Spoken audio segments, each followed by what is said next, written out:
Good afternoon everybody. आज आपका lecture number 21 electronics second year energy conservation government girls polytechnic Mahoba के लिए। ठीक है, आपका इस लेक्चर में इलेक्ट्रिक मोटर्स के बारे में हम आपको बताएंगे। ठीक है, इस लेक्चर में तो इलेक्ट्रिक मोटर्स में आपका फर्स्ट टॉपिक है एनर्जी इफ़िशिएंट मोटर। ठीक, हिंदी में इसको बोलेंगे ऊर्जा दक्ष मोटर। ऐसी मोटरें जिनकी इफ़िशियंसी क्या होती है, हाई होती है, हाई इफ़िशिएंट मोटर है। ठीक है, इसमें एनर्जी इफ़िशिएंट मोटर्स में एनर्जी की कम खपत होती है क्योंकि इसके निर्माण में कम हानि हो इस बात का ध्यान रखा जाता है।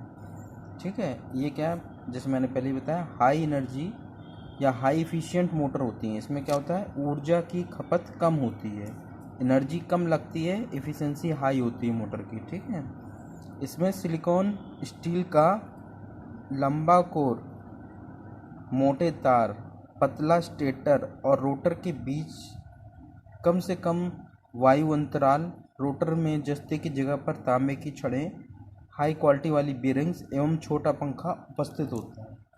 इसमें क्या होता है, हाई एफिशिएंट मोटर में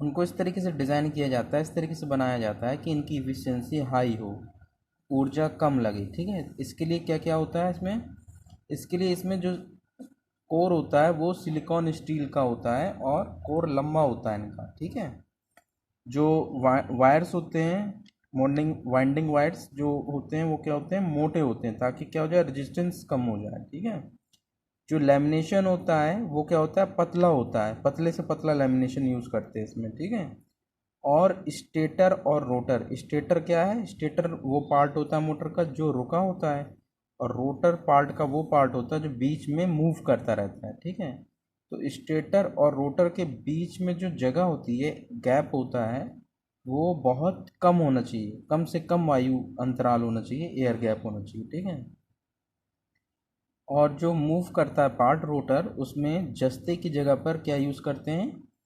कॉपर बार्स यूज़ करते हैं, तांबे की छड़ें यूज़ करते हैं। ठीक है, और हाई क्वालिटी वाली बियरिंग्स क्या होती हैं, बियरिंग्स वो होती हैं जो मोटर के फ्रंट और बैक एंड में, दोनों एंड में जो रोटर होता है, रोटर को सपोर्ट करती हैं और रोटर को घूमने पे, मूव करने पे मदद करती हैं, उनको हम बियरिंग कहते हैं। ठीक है, और क्या होता है, इसमें छोटा पंखा उपस्थित होता है। ठीक है, इनकी क्षमता मानक मोटरों की तुलना में 3 से 4% अधिक होती है। जो हाई इफिशिएंट या एनर्जी इफिशिएंट मोटर होती हैं, इनकी जो इफिशिएंसी है, दक्षता है, वो स्टैंडर्ड मोटर्स से 3 से 4% ज़्यादा होती है, अधिक होती है। ठीक है, ये एक ग्राफ बना हुआ है, एनर्जी वर्सेस मोटर रेटिंग है, और ये स्टैंडर्ड और एनर्जी इफिशिएंट दोनों की एक ग्राफ, जो नीचे वाला है ये स्टैंडर्ड मोटर्स के लिए है और जो ऊपर वाला है वो एनर्जी इफिशिएंट मोटर के लिए है। इन दोनों को कंपेयर कर रहे हैं इसमें। ठीक है, अब देखिए इसमें हम जैसे जैसे मोटर की रेटिंग बढ़ाते जा रहे हैं, वैसे वैसे एनर्जी की देखिए बढ़ती जा रही है। ठीक है, जैसे जैसे मोटर रेटिंग बढ़ती है उसकी कैपेसिटी या एनर्जी भी बढ़ती है मोटर की।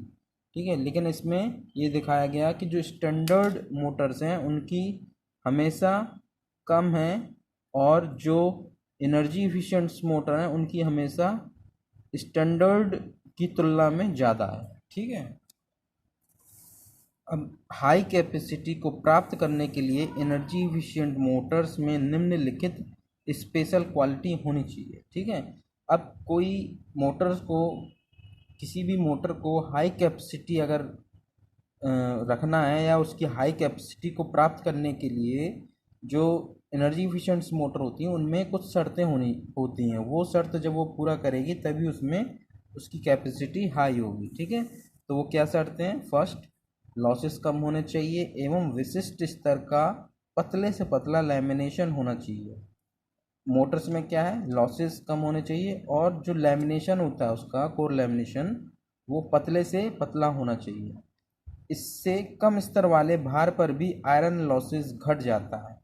इससे क्या होगा, जब लोड कम होगा उस पर भी जो आयरन लॉसेस होता है, क्योंकि आयरन लॉसेस तो हमेशा होता रहता है, लोड पे डिपेंड नहीं करता है, तो कम स्तर वाले भार, कम लोड पे भी ये आयरन लॉसेस घट जाता है। ठीक है। मोटा वायर अधिक तांबा तत्व युक्त होना चाहिए, जिससे कम रेजिस्टेंस के कारण कॉपर लॉसेस घट जाता है, घट जाती है। ठीक है। अब क्या है, जो वायर होगा उसका वाइंडिंग वायर, वो कैसा होगा, मोटा होना चाहिए। मोटा वायर होगा तो, मोटा वायर है तो कॉपर भी अधिक होगा। उससे क्या होगा, R is equal to rho L upon A, formula पढ़ा होगा आपने। उससे क्या होगा, क्रॉस सेक्शनल एरिया बढ़ जाएगा। क्रॉस सेक्शनल एरिया बढ़ जाएगा तो रेजिस्टेंस अपने आप घट जाएगा, क्योंकि इन्वर्सली प्रोपोर्शनल होता है। ठीक है। थर्ड पॉइंट, कॉपर की लंबाई अधिक होनी चाहिए और स्टेटर एवं रोटर के बीच वायु अंतराल कम और समान होना चाहिए, जिससे स्ट्रे लॉसेस घट जाती है। ठीक है। अब जो कोर की लंबाई है वो क्या होनी चाहिए, लंबाई अधिक होनी चाहिए, लंबी होनी चाहिए। और जो रोटर और स्टेटर, स्टेटर रुका हुआ पार्ट है, रोटर मूव करने वाला पार्ट है, इन दोनों के बीच में जो एयर गैप होता है, जो बीच में गैप होता है, वो बहुत कम होना चाहिए और एक समान, सिमिलर, कंटिन्यू, यूनिफॉर्म होना चाहिए। ठीक है। उससे क्या होता है, उससे स्ट्रे लॉसेस कम हो जाते हैं। स्ट्रे लॉसेस किसकी वजह से होते हैं, वो ईएमएफ जो इंड्यूस्ड होता है उसकी वजह से होते हैं, मैग्नेटिक फील्ड की वजह से वो घट जाते हैं। ठीक है। चौथा पॉइंट है, पंखे और इसके ढक्कन का अभिकल्पन विशेष होना चाहिए, जिसमें वायु हानियाँ घट सकें। ठीक है। इसका फ़ैन लगा होता है मोटर्स के पीछे नॉर्मली, इसको कूलिंग करने के लिए। ठीक। और उसका जो योक होता है, कवर करते हैं जिसको, वाइंडिंग जो होती है, वाइंडिंग को जो कवर करने के लिए ढक्कन होता है उसका पीछे, तो वो क्या होना चाहिए, पंखे और इसके ढक्कन का अभिकल्पन विशेष होना चाहिए। ठीक है। उसकी डिज़ाइन विशेष होनी चाहिए, जिससे या जिससे वायु हानियाँ घट सकें। उस अगर वो प्रॉपर नहीं होगा तो क्या होगा, वायु जाएगी, एयर जाएगी, जिसकी वजह से क्या, एयर फ्रिक्शन उत्पन्न होगा। जब मोटर मूव करेगी तो उसमें एयर फ्रिक्शन उत्पन्न होगा, जिसके कारण हमारी मोटर की इफिशियंसी कम हो जाएगी। इसलिए कह रहे हैं कि पंखे और उसके ढक्कन का विकल्पन विशेष होना चाहिए, जिससे वायु हानियाँ, एयर लॉसेस घट सकें। ठीक है। अब ऊर्जा दक्ष मोटरों के लाभ। अब जो हमारी ऊर्जा दक्ष मोटरें हैं उनके बेनिफिट्स क्या हैं, advantages of energy efficient motor. ठीक है।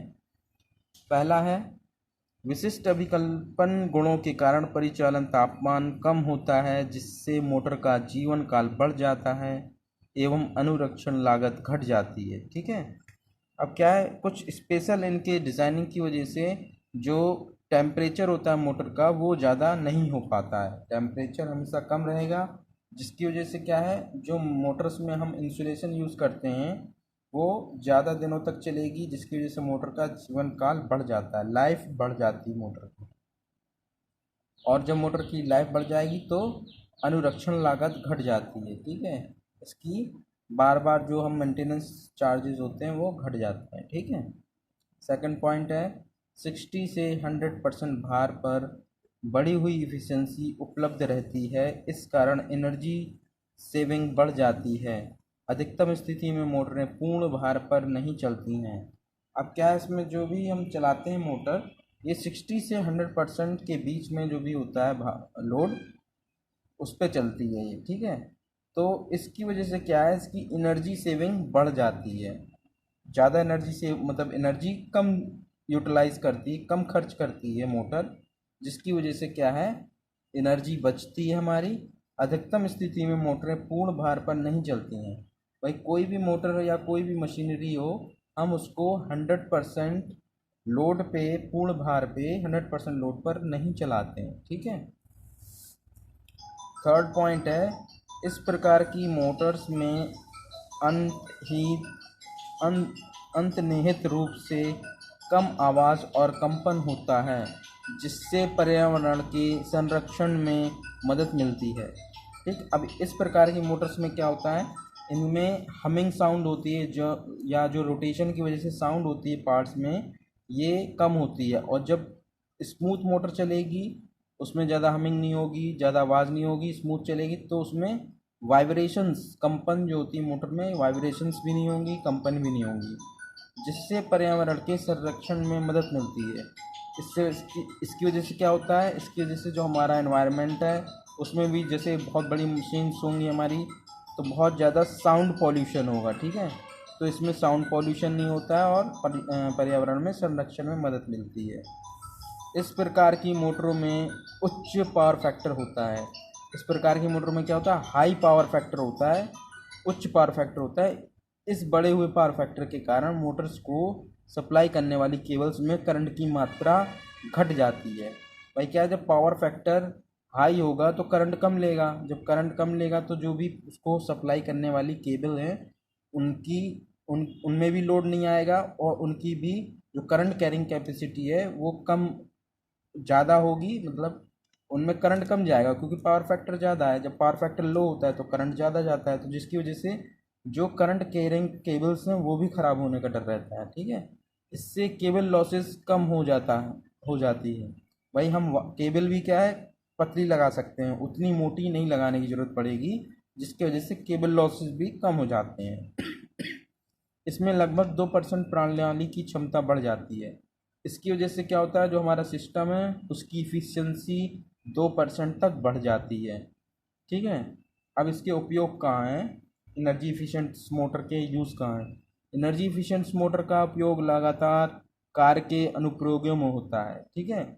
जहाँ हम लगातार वर्क करते हैं कंटिन्यूअस, वहाँ पे एनर्जी इफिशिएंट मोटर का यूज़ होता है, ठीक है।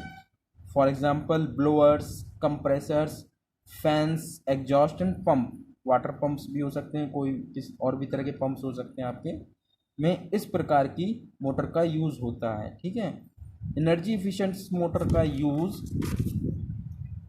वहाँ होता है जहाँ भार गुणांक, लोड फैक्टर 60 से 80% के बीच होता है। एनर्जी इफिशिएंट मोटर का यूज़ कहाँ होता है, वहाँ होता है जहाँ पे जो लोड फैक्टर है हमारा 60 से 80% के बीच में होता है, ठीक है। सो ये आपका लेक्चर एनर्जी इफिशिएंट मोटर पे था। अब आगे हम आपको कुछ और इसके बारे में बताएंगे। Okay, thank you.